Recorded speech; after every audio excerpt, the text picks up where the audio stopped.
前回のあらすじ。石化があればジャイアントキリングできるのでは。空手マンレベル47に挑むものの、腹筋ボコボコにパンチ食らって返り討ちにされてしまった。そうして初めての敗北を喫するのであった。もう無茶な強敵彼はゴリゴリだよ。とほほ。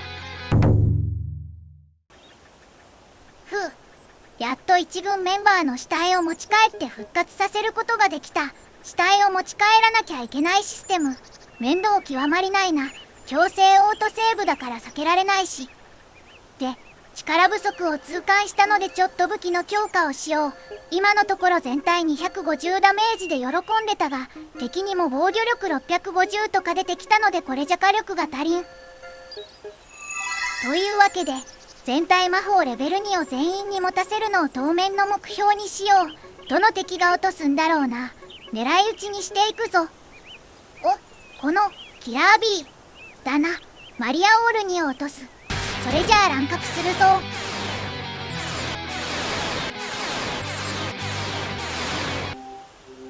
そんなこんなで揃いました。どの敵が何を落とすのかわかるし、ノーマルドロップならもりもり落とすから稼ぎが楽なのは助かるな。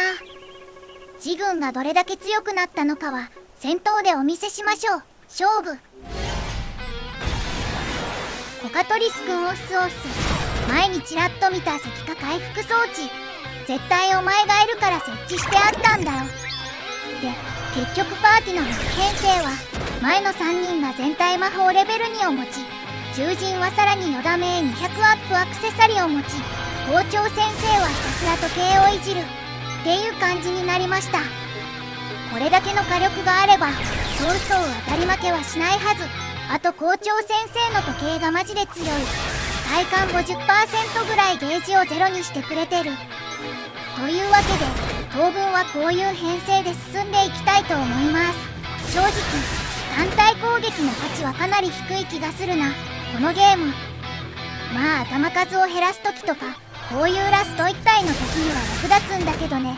そんな装備コストがあったら強い防具を装備するよね。その後は特に詰まることもなく、最近発売したエレクヘッドってゲーム、6Vs の作者が褒めてたから気になってるんだよな、買おうかなみたいなことを思いながら探索を進めておりまして、やはりチップチューンは良い。心が現れる。おっと、アビリティ不明者発見。これは念願の行方不明者捜索アビリティか。早速装備。お、右上に距離が表示されてる。めちゃくちゃ近いところにいるみたいだけど、今は先に進むことを優先させよう。着いた。19階のラスト。やっと帰れるよ。書とか開通させたらだいぶ楽になるな。じゃあ行方不明者探してみるか。助けても一軍にならなかったとしても、単純に肉の盾が増えるってだけでも助ける価値はある。特にこの剣を加えた犬はぜひ一軍に欲しいな。レッド13みたいな戦い方をするのかな。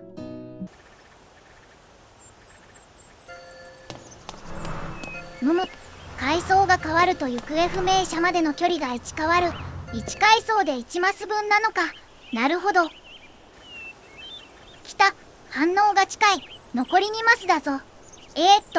南29は確定。これで Y 軸は確定させたから、この反応のまま X 軸も。ここだ。X 軸は東33で確定。っ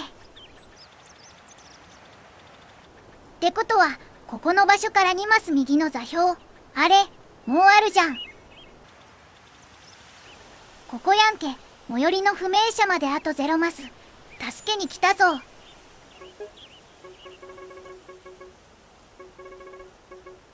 OK。完全に発見。しかしレベル16か。性能的には微妙だな。まあ装備品は悪くないものを持ってるし、剥ぎ取っておいていこう。強く生きろよ。肉の盾が欲しくなったら迎えに来るわ。パート2での行方不明者の扱いと全く同じだね。普通に進めてると、どうしても行方不明者が見つかる頃には一軍の方が強くなってるってなりがちなんだよな。しかし、それは普通に進めていればのこと。例えば80階の行方不明者を見つけたら当然レベル80ぐらいなので、早期に救出できれば自軍がめちゃくちゃ強化される。いつかはそんな風に無理やり救出したいね。東53、南21で確定で、この階層から見て3階層違う場所にある。つまり16階か22階のどっちかに行方不明者がいて。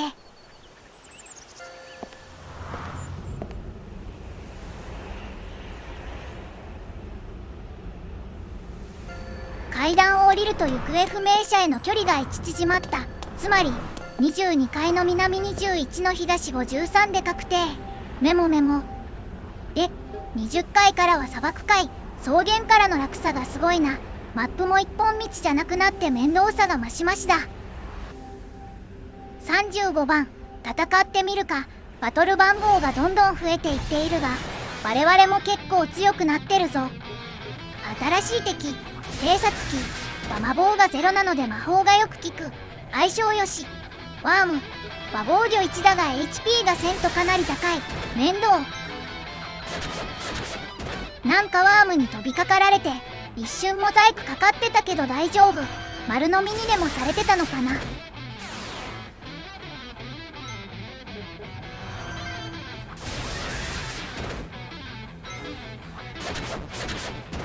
ワームの使う飛びかかる577ダメだったり593ダメだったりとかなりのパワーヒッターだな。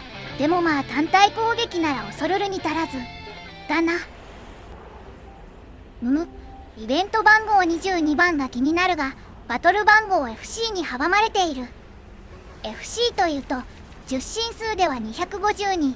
それはめちゃくちゃ強いモンスターなんだろうなと思うとそうでもなく、 FC から FF は特殊なモンスターの枠っぽい。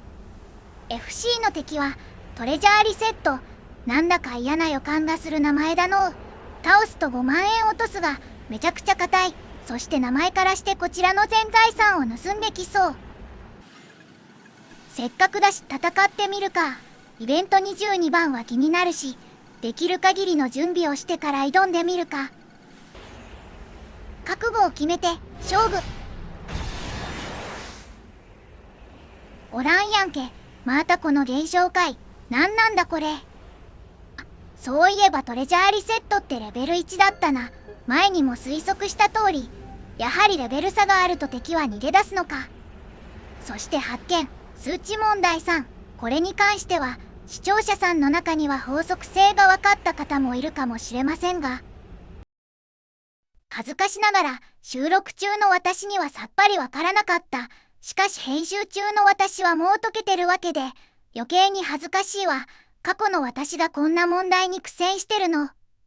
結局この後も解けなくてこんな問題が続くんなら、しまいには暗号解読サイトに投げるぞとかぶつくさ言いながら探索再開したのでした。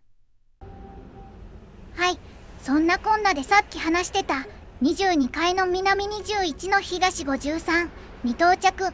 今回見つけたのは石化してるなプルヌちゃんか。基礎捨てもレベルも悪くないな。持ち帰って回復してあげよう。何？石化のメンバーは重くて運べません。だと、いやまあ現実的に考えたらそうなのかもしれないけどさ。トラクエみたいに棺桶を引きずって歩くわけにはいかんか。じゃあしょうがない。今回も装備だけ剥いで放置しましょう。一軍メンバーが石化したらめっちゃ困るな。コカトリスは避けようっと。といったところで今回はこの辺りでお疲れした。よければフォローやチャンネル登録よろしく。